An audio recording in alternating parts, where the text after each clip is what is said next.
ఒక పల్లెటూళ్ళలో కృష్ణమూర్తి అని ఒక రైతున్నాడు. అతని భార్య జ్యోతి. కృష్ణమూర్తి తనకున్నటువంటి 2 ఎకరాల పొలంలో వ్యవసాయం చేసుకుంటూ తన కుటుంబాన్ని పోషించుకుంటూ ఉంటాడు. కృష్ణమూర్తి ఆత్మాభిమానం గల మనిషి, కష్టపడే తత్వం కలిగినవాడు. తన పనేదో తను చేసుకుంటూ ఉంటాడే తప్ప ఊళ్ళో ఎప్పుడూ ఎవరితోనూ గొడవలు పడేవాడు కాదు. చాలా మంచివాడు. అదే ఊళ్ళో ఒక జమీందారున్నాడు. అతనికి తలపొగరు బాగా ఎక్కువ. ఊళ్ళో వాళ్లపై పెత్తనం చెలాయించడం అంటే అతనికి మహా ఇష్టం. ఊళ్ళో వాళ్ళని ఎవరినైనా చిన్న పెద్ద అనే తేడా లేకుండా అరే ఒరే అని ఏకవచనంతో మర్యాద లేకుండా పిలుస్తూ ఉంటాడు. ఊరి వాళ్ళు కూడా జమీందారు మెప్పు పొందడం కోసం అతని మర్యాద లేకుండా పిలిచినా పలుకుతూ అతని వెనకాలే అతనికి భజన చేసుకుంటూ తిరుగుతుంటారు. డబ్బున్న వాళ్ళ అడుగులకు మడుగులొత్తటం ఈ సమాజంలోని చాలా మందికి మామూలే కదా. ఒకరోజు కృష్ణమూర్తి తన పొలంలో పని చేసుకుంటూ ఉంటాడు. అదే సమయంలో జమీందారు పొలం గట్లపై తిరుగుతూ అందరి పొలాలు చూస్తుంటాడు. అతనికి భజన చేస్తూ రామయ్య, వెంకటయ్య వెనకాలే తిరుగుతుంటారు. ఒరేయ్ వెంకటయ్య, నా పొలం బెట్టకొచ్చింది, వెంటనే నీళ్లు పెట్టు. అటగే అయ్యగారు. ఒరేయ్ రామయ్య, నువ్వు నా పొలం గట్లపై ఉన్న గడ్డిని కోసి శుభ్రం చెయ్యి, నడవడానికి ఇబ్బందిగా ఉంది. అటగే జమీందారు గారు. అలా అందరూ పొలం గట్ల మీద నడుచుకుంటూ వస్తున్నారు. కృష్ణమూర్తి వాళ్లలా జమీందారు గారికి భజన చేయకుండా ఆత్మాభిమానంతో ఉండటం వెంకటయ్య, రామయ్యకు నచ్చదు. పైగా ప్రతి ఏటా కూడా వాళ్లకంటే కృష్ణమూర్తి పంట బాగా పండుతూ ఉంటుంది. ఆకుళ్ళు కూడా ఉంది వాళ్లలో. జమీందారు గారు, మిమ్మల్ని చూసి కూడా పట్టించుకోకుండా ఆ కృష్ణమూర్తి పొలంలో పని చేసుకుంటున్నాడు చూసారా? వాడు నన్ను చూసుండడు లేరా? లేదయ్యగారు, ఆడు కావాలని అట ప్రవర్తిస్తున్నాడు. ఆడికి మీరంటే లెక్కేలేదు. ఎన్నోసార్లు మేము మీ పొలంలో పని చేసేటప్పుడు ఆడిని కూడా వచ్చి పని చేయమని అడిగేటోళ్ళం, కానీ ఆడు వచ్చేటోడు కాదు. అలాగా, సరే ఉండండి, వాడి సంగతి ఏంటో తెలుస్తాను. రేయ్ ఇలా రారా అంటూ పిలిచాడు. కృష్ణమూర్తి గట్టు మీద ఉన్న జమీందారు దగ్గరికి వచ్చాడు. ఏంటయ్యా పిలిచారు? ఏం చేస్తున్నావురా పొలంలో? పొలానికి నీళ్లు పెడుతున్నానయ్యా. నీ పొలానికి తర్వాత నీళ్లు పెట్టుకుందువు గాని ముందు నా పొలానికి నీళ్లు పెట్టుకో. అదేంటండి, నా పొలం వదిలేసి మీ పొలానికి నేనెందుకు నీళ్లు పెట్టాలి? సమయానికి నీళ్లు పెట్టకపోతే నా పంట చచ్చిపోతుంది. ఒరేయ్, నువ్వెవరితో మాట్లాడుతున్నావో, ఏం మాట్లాడుతున్నావో నీకు అర్థమవుతుందా? ఇందులో అర్థం కాకపోవడానికి ఏముందండి? వాళ్ళందరూ ఆశ్చర్యపోతారు. ఒకరి ముఖాలొకరు చూసుకుంటారు. ఇంకో మాట అయ్యగారు, అరే ఒరే అని మర్యాద లేకుండా పిలవకండి. నాకు కృష్ణమూర్తి అన్న పేరుంది కదా, అలాగే పిలవండి చాలు. ఏం అరే ఒరే అంటే నీకేమైనా తూట్లు పడ్డాయా? మీరు పెద్దవాళ్ళు, అరే ఒరే అని పిలవడంలో తప్పేం లేదు. కానీ మీరు డబ్బుందన్న అహంకారంతో అలా పిలుస్తున్నారు. అది నాకు నచ్చట్లేదు. నేను కూటికి పేదవాడిని గాని ఆత్మాభిమానానికి కాదండి. ఈ ఊళ్ళో వాళ్ళందరినీ నేను అలాగే పిలుస్తాను, కానీ ఇంతవరకు నీలా నాకు ఎవ్వరూ ఎదురు మాట్లాడలేదు. మా కష్టం మేం చేసుకుని బ్రతుకుతున్నాము, మీరేం మమ్మల్ని పోషించట్లేదు కదా. అలాంటప్పుడు మీకెందుకు లోబడి ఉండాలి? మీ అడుగులకు మడుగులొత్తుతూ మీ కాళ్ల దగ్గర మేమెందుకు పడి ఉండాలండి అని వెళ్ళిపోతాడు కృష్ణమూర్తి. చూసారా అయ్యగారు, ఆడికి ఎంత తలపొగరో? మీరు చెప్పింది నిజమేరా. ఆ కృష్ణమూర్తి గాడికి పొగరు బాగా ఎక్కువ. వీడి పొగరెలా దించుతానో చూడండి. మరుసటి రోజు కృష్ణమూర్తి తన పొలానికొచ్చి చూసేసరికి అతని పొలానికి నీళ్లు రావటం ఆగిపోయింది. జమీందారు పొలం కృష్ణమూర్తి పొలం పైన ఉండడంతో కృష్ణమూర్తికి నీళ్లు రాకుండా తన పొలం దగ్గర కాలువకి అడ్డుకట్ట వేశాడు. అది చూసి కృష్ణమూర్తి జమీందారు ఇంటికి వెళ్తాడు. కృష్ణమూర్తి జమీందారు ఇంటికి వచ్చాడు. అయ్యగారు, మీరు చేస్తుంది న్యాయమైన పద్ధతి కాదండి. నా కడుపు కొట్టకండి.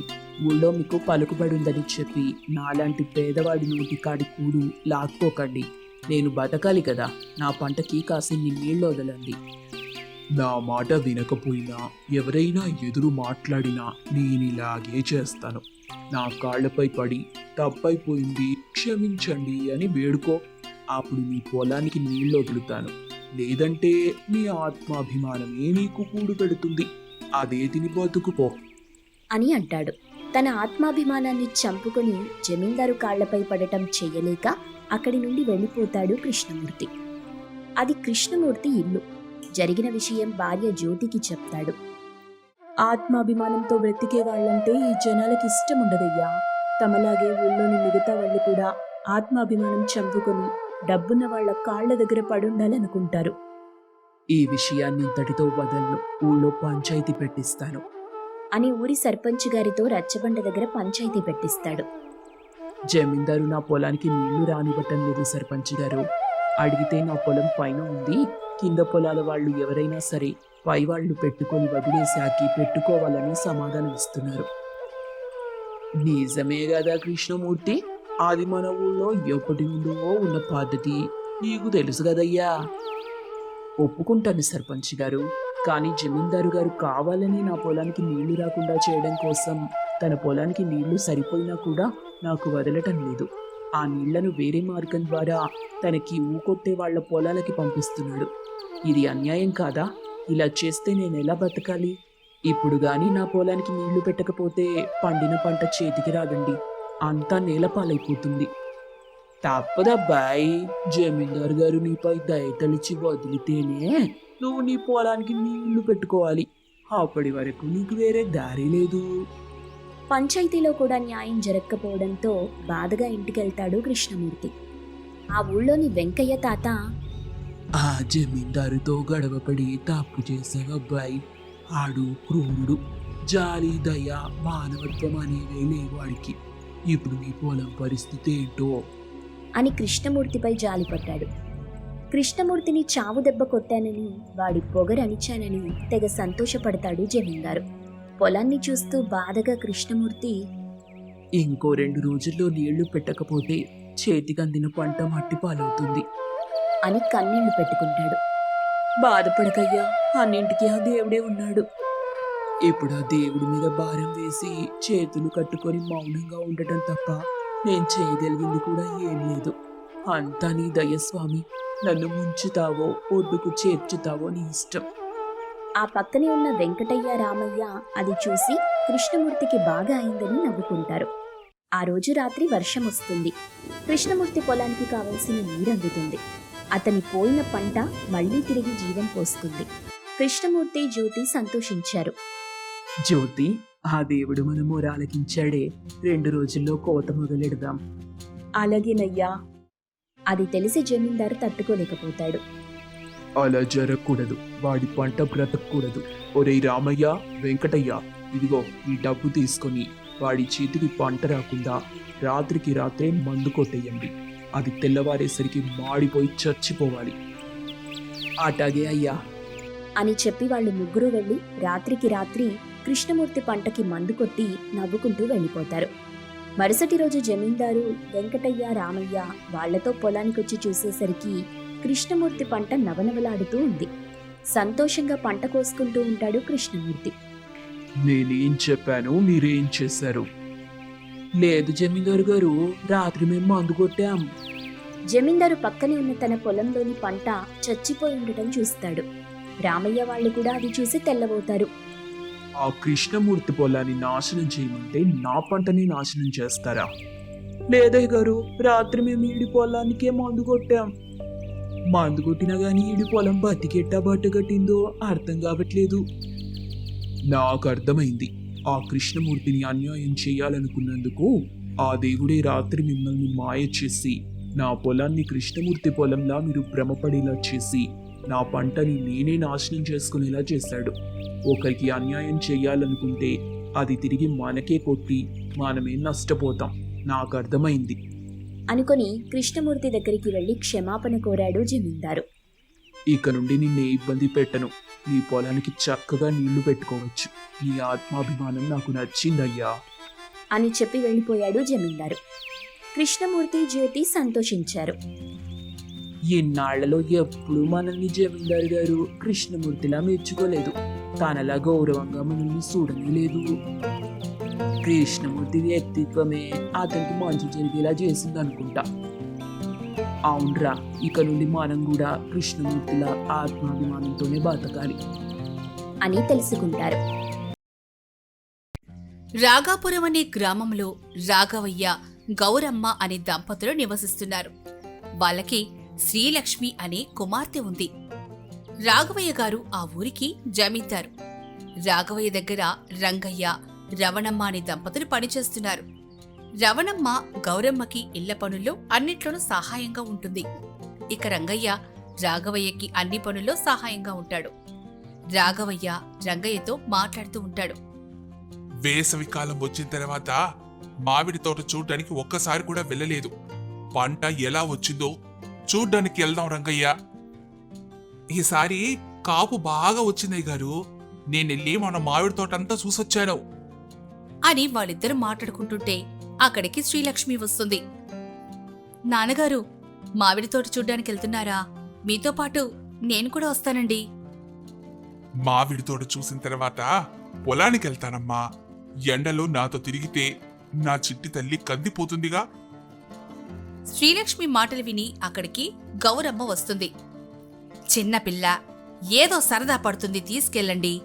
మీరు పొలానికి వెళ్లే ముందు లక్ష్మిని రంగయ్యతో ఇంటికి పంపించండి. మీ ఆడవాళ్ళందరికీ బాగా అలవాటు.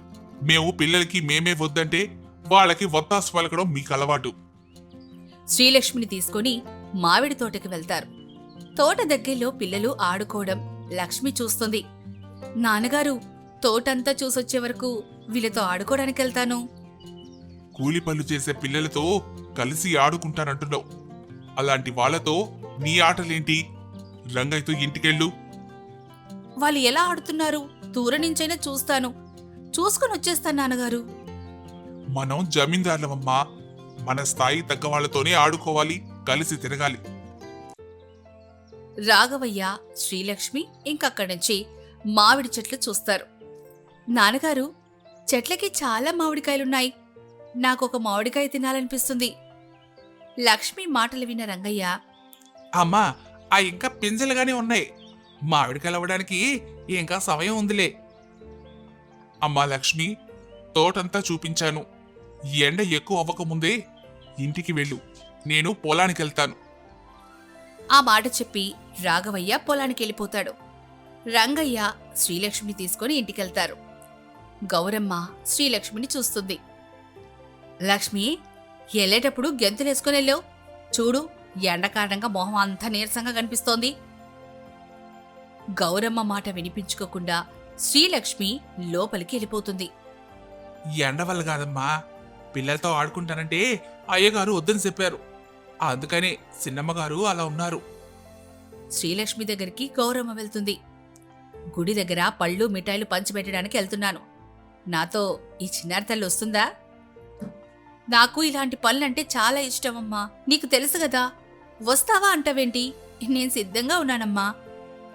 శ్రీలక్ష్మి, గౌరమ్మ గుడికి వెళ్లి బిచ్చగాళ్ళందరికీ పళ్ళు మిఠాయిలు పంచిపెడతారు. ఆ తర్వాత ఇంటికొచ్చేస్తారు. ఇంట్లో రాఘవయ్య గారు ఉంటారు. గౌరమ్మ, నేనింటికొచ్చి చాలా సమయం అయింది. మీ ఇద్దరు ఎక్కడికి వెళ్ళొస్తున్నారు? నానా, మేమిద్దరం గుడికెళ్ళి అందరికీ పళ్ళు మిఠాయిలు పంచి ఇచ్చి వస్తున్నాం నానా. గౌరమ్మ, నువ్వు ఊరు జమీందార్ గారి భార్య. రాజమర్యాదలతో భగవంతుడి దర్శనానికి వెళ్ళాలి గాని ఇలా పంచిపెట్టడానికి కాదు. మనం ఎవరికి ఏదిచ్చినా ఏదో ఒక రూపంలో ఆ భగవంతుడు తిరిగి ఇచ్చేస్తాడని అంటారు కదా అని గౌరమ్మ వంటగదిలోకి వెళ్ళిపోతుంది. రాఘవయ్య వంటగదిలోకి వెళ్తాడు. నేను మాట్లాడుతుంటే అలా వచ్చేస్తావేంటి? నీకెన్నిసార్లు చెప్పాను, దాన ధర్మాలు పంచిపెట్టడాలు ఇవేవి వద్దు అని. భగవంతుడు మనకి తిండికి గుడ్డకి లోటు లేకుండా చూస్తున్నాడు. మన దగ్గర ఉన్న దాంట్లో కొంత నలుగురికి పంచిపెడుతున్నాను. దాన్ని మీరు తప్పుపడుతున్నారే. రోజు ఏదో ఒక రకంగా ఇంట్లోదంతా పంచిపెడుతూ పోతుంటే ఏదో ఒక రోజు అందులో నేను ఒకడిని అయిపోవాల్సి వస్తుంది. మన పెద్దలు అంటారండి, వచ్చేటప్పుడు ఏవి తీసుకుపోవు, పోయేటప్పుడు ఏవి తీసుకుపోవు. మనం ఒకరికిచ్చిందే అది మన వెంట వస్తుందని ఆ విషయం మీరు గుర్తించడం లేదు. ఇంతలో అక్కడికి శ్రీలక్ష్మి వస్తుంది. నాన్నగారు, నాకు వేసవికాలం సెలవులిచ్చారు. పెదనాన్నగారికి ఇంటికి పంపించండి. అక్కడ అన్నయ్యతో ఆడుకుంటాను. ఇంకా 2 రోజుల్లో పెద్దనాన్న అన్నయ్యని తీసుకొని ఇక్కడికి వస్తున్నారు. అన్నయ్య వస్తున్నాడని శ్రీలక్ష్మి వెళ్లి రాఘవయ్యని కోగిలించుకుంటుంది ఆనందంతో. మరుసటి రోజు ఉదయమే రాఘవయ్య రంగయ్యతో కలిసి పొలానికి వెళ్తారు. పని వాళ్ళందరికీ తొందరగా పళ్ళు తేల్చమని చెప్పు. తేల్చుకొని రమ్మను, జీతం డబ్బులు ఇచ్చేద్దాం. రంగయ్య పొలంలో పనిచేస్తున్న వాళ్ళ దగ్గరికెళ్ళి, అందరి పనులు త్వరగా పూర్తి చేసుకొని అయ్యగారి దగ్గరికి వెళ్ళండి, జీతం డబ్బులు ఇస్తానని చెప్పారు. రాఘవయ్య చైర్లో కూర్చొనుంటాడు. రంగయ్య ఏమో డబ్బులు అందరికీ ఇస్తూ ఉంటాడు. డబ్బులు అందుకుంటూ ఒకతను అదుపు తప్పి రాఘవయ్య మీద పడిపోతాడు. నువ్వు నా దగ్గర కూలి పనిచేసిన మనిషివి, ఎంత ధైర్యం నన్ను ముట్టుకోవడానికి? నీ మట్టంతా నా ఖరీదైన దుస్తులకు అంటుకుంది. అయ్యా, ఈ మట్టి దున్నగా వచ్చిన ధాన్యంతోనే మీరు కడుపు నింపుకుంటున్నారు. ఈ ధాన్యం అమ్మగా వచ్చిన డబ్బుతోనే మీరు రాజభోగాలు అనుభవిస్తున్నారు. ఏంట్రా నాకు నీతులు చెప్తున్నావు? ఈ ఊరికి జమీందార్ని. నా దగ్గర ఉన్నంత డబ్బు మీ దగ్గర లేదు కాబట్టి కూలి పని చేస్తున్నావు. మీ తాత ముత్తాతల నుంచి సంపాదించిన డబ్బుతోనే మీరు బతుకుతున్నారయ్యా. నేను అలా కాదు, నేను కష్టపడి పని చేసుకుని బతుకుతున్నాను. నీకు జీతం ఇవ్వను, మట్టి పని చేసుకుని బతుకుతున్నానంటున్నావు కదా, ఆ పని లేకుండా చేస్తాను. నీ బతుకు తెరువు ఎలా సాగుతుందో చూస్తాను. రాఘవయ్య అతని డబ్బులు ఇవ్వడు. ఊర్లో ఇతనికి ఎవరో పని ఇవ్వకూడదంటూ దండోరా వేయిస్తాడు. ఆ దండోరా విని గౌరమ్మ రాఘవయ్యని అడుగుతుంది. రంగయ్య జరిగిందంతా గౌరమ్మకి చెప్తాడు. గౌరమ్మ రంగయ్యతో కలిసి పనిచేసే వ్యక్తి ఇంటికి వెళ్తుంది. ప్రతి నెల మీకు సరిపడా కిరాణా సరుకులు, కొంత డబ్బు రంగయ్య చేతికిచ్చి పంపిస్తాను. అమ్మా, నా భార్య బిడ్డని ఎలా పోషించుకుంటానని రాత్రంతా కంటి మీద కొడుకు లేకుండా గడిపానమ్మా. దేవతలాగా మీరొచ్చి నా బాధను తీర్చారు. తల్లిదండ్రులు చేసే తప్పులు బిడ్డలకు తగులుతాయి. నా భర్త వల్ల నీకా కష్టం వచ్చింది. ఆ కష్టం నా బిడ్డకు తగలకూడదనే ఈ సహాయం చేస్తున్నాను అని అక్కడ్నుంచి గౌరమ్మ ఇంటికెళ్ళిపోతుంది. మరుసటి రోజు ఉదయం పట్నం నుంచి రఘురాం, శ్రీకర్ ఇంటికి వస్తారు. రండన్నయ్యా, వదిన గారు కులాసయ్యనా? చాలా కాలం తర్వాత మీరు మా ఇంటికి వచ్చారు. నాకు చాలా సంతోషంగా ఉంది. శ్రీలక్ష్మి సెలవులకి పట్నం వచ్చేది. ఈసారి శ్రీకర్ పల్లెటూరు ఎలా ఉంటుందో వెళ్లి చూస్తానన్నాడు. వాడిని ఒంటరిగా పంపలేకే వాడితో పాటు నేను వచ్చాను. ఇందులోనే అక్కడికి గౌరమ్మ వస్తుంది. బావగారు బావున్నారా? అక్కయ్య ఎలా ఉన్నారు? కాళ్ళు చేతులు కడుక్కొనొస్తే ఫలహారం వడ్డిస్తాను. పిన్ని, నాకిప్పుడు ఆకలిగా లేదు, తర్వాత తింటాను. ముందు నా చెల్లెలతో కలిసి చాలా కబుర్లు చెప్పుకోవాలి. పెరట్లో నుంచి శ్రీలక్ష్మి ఇంట్లోకొస్తుంది. అన్నయ్య, పెదనాన్న బాగున్నారా? పెద్దమ్మ నన్ను చూడ్డానికి రాలేదు. నేను పెద్దమ్మ మీద అలిగాను, తనతో మాట్లాడడం మానేస్తాను అని బుంగమూతి పెడుతుంది. మీ అన్నయ్య నీ దగ్గరకు వస్తానంటే దాంతో పాటు వచ్చానమ్మా. అక్కడ పనులన్నీ మీ పెద్దమ్మ చూసుకోవాలి కదా, అందుకే రాలేదమ్మా. సరే అయితే, మీరు అన్నయ్య వెళ్ళేటప్పుడు నేనే మీతో వచ్చి పెద్దమ్మని కలుస్తాను నా బంగారు తల్లి చెప్పగానే ప్రతీదీ అర్థం చేసుకుంటుంది అని శ్రీలక్ష్మిని ముద్దులాడతాడు. అన్నా చెల్లెళ్ళకి ఇష్టమైన వంటకాలన్నీ చేశాను, పదండి, అందరితో కలిసి భోజనం చేద్దాం. అందరూ కలిసి భోజనాలు చేస్తారు. మరుసటి రోజు ఉదయం పెరట్లో కుర్చీలేసుకుని రఘురాం, రాఘవయ్య కూర్చుంటారు. అక్కడికి శ్రీకర్, లక్ష్మి వస్తారు. నేను చెల్లి వెళ్ళి ఊరంతా తిరిగి చూసుకుని వస్తామండి. మాలాంటి ఉన్నోళ్ళు కాలినడకన వెళ్లాల్సిన అవసరం లేదు. మన ఎద్దుల బండి ఉంది కదరా, అందులో వెళ్ళి చూసుకొని రండి. రఘురాము ఒక చిన్న చిరునవ్వు నవ్వి, రంగాయని తీసుకునెళ్ళి ఊళ్ళో ఉన్న పంటలు, పొలాలు, మామిడి తోటలన్నీ చూసుకొని రండి. శ్రీకర్, శ్రీలక్ష్మి రంగయ్యతో పంట పొలాలు, మామిడి తోటలు చూడ్డానికి వెళ్తారు. అక్కడ పిల్లలు ఆడుకోవడం శ్రీలక్ష్మి చూస్తుంది. అన్నయ్య, వాళ్ళతో కలిసి ఆడుకుందాము కాని నాన్నకు తెలిస్తే కోపడతారు. వాళ్ళిద్దరికన్నా ముందు నడుస్తున్న రంగయ్యతో ఇలా అంటాడు. రంగయ్య తాత, నేను చెల్లి వాళ్ళందరితో కలిసి ఆడుకుంటాం. ఈ విషయం మాత్రం చిన్నాన్నకి చెప్పొద్దు. అందుకు రంగయ్య సరే అంటాడు. పిల్లల దగ్గరికి వెళ్లి శ్రీధర్, శ్రీలక్ష్మి వారితో పాటు ఒక అబ్బాయి కలిసి ఆడుకుంటూ ఉంటారు. వాళ్ళల్లో రాము అనే ఒక అబ్బాయి, మాతో కలిసి ఆడుకోవడం చూశారంటే ఊర్లో నుంచి మమ్మల్ని పంపించేస్తారు. మీ నాన్న దగ్గర పనిచేసే అతను ఎదురు సమాధానం చెప్పాడని పని లేకుండా చేశారని అందరూ చెప్పుకుంటున్నారు. మా నాన్నగారు ఇంట్లో ఉన్నారు. మేమిక్కడికి వచ్చామని మీతో ఆడుకుంటున్నామని ఆయనకు తెలియదులేండి. పిల్లలతో కలిసి దాగుడు మూతలాడుతారు. ఓ పాడుబడ్డ బావి వైపు శ్రీలక్ష్మి వెళ్ళి అందులో కాలు జారి పడిపోతుంది. అది చూసి పిల్లలందరూ పరిగెత్తుకుని వెళ్తారు. శ్రీకర్ రంగయ్య తాత అని గట్టిగా అరుస్తాడు. అక్కడికి రంగయ్య వస్తాడు. తోటలో పనిచేసిన ఒక అతన్ని పిలిచి ఇంటికి వెళ్ళి రాఘవయ్య గారికి ఈ విషయం చెప్పి తీసుకునిరా అంటూ పంపిస్తాడు. రాఘవయ్య, గౌరమ్మ, రఘురాం అక్కడికి వస్తారు. ఊర్లోకెళ్ళి నా కూతుర్ని కాపాడితే వాళ్ళకి ఎంత డబ్బైనా ఇస్తానని దండోర వేయించు. త్వరగా ఎల్లు, ఎవరో ఒకరొచ్చి నా బిడ్డను కాపాడతారు. ఊర్లోకి వెళ్లి జమీందారు బిడ్డను ఎవరు కాపాడతారో వాళ్లకు నచ్చినంత ధనం ఇస్తానని దండోడ వేస్తారు. కాని ఏ ఒక్కరు కూడా శ్రీలక్ష్మిని కాపాడ్డానికి రానేరారు. ఎవరినైతే తను పని లేకుండా చేశారో అతనే వచ్చి శ్రీలక్ష్మిని తాడు సహాయంతో బావి నుంచి బయటకు తీస్తారు. నువ్వు ఒక తండ్రి. నా బిడ్డకు కష్టం వస్తే నా ప్రాణం విలవిలలాడిపోయింది. అదే నీ బిడ్డ కడుపు నింపలేని స్థితిలో ఉండి ఎంత బాధపడ్డావో తలుచుకుంటేనే చాలా బాధగా ఉంది. మీరు ఆలోచించకపోయినా గౌరమ్మ గారు ఆలోచించారండి. నా కుటుంబానికి 3 పూటలా కడుపు నిండా అన్నం పెట్టారు. ఈ విధంగా ఆ తల్లి రుణం తీర్చుకున్నాను. నీ దగ్గర చాలా డబ్బుందని గర్వపడతావురా నువ్వు. ఆ డబ్బు ఈరోజు నీ బిడ్డ ప్రాణాన్ని కాపాడలేదు. నీ భార్య ఒకరి కుటుంబాన్ని అందించిన సహాయమే నీ బిడ్డ ప్రాణాన్ని కాపాడింది. రాయిని కొట్టేవాడికి రాయిపడే బాధ తెలియదు. అది తనకు కావలసినట్టు తయారయ్యే వరకు దానిమీద దెబ్బ వేస్తూనే ఉంటాడు. అలాగే ధనవంతుడు, పేదవాడు పడే కష్టం, బాధ వాళ్లకు తెలీదు. వాళ్ల అహం దెబ్బతింటే వాళ్ల బ్రతుకు మీద దెబ్బ కొడతారు.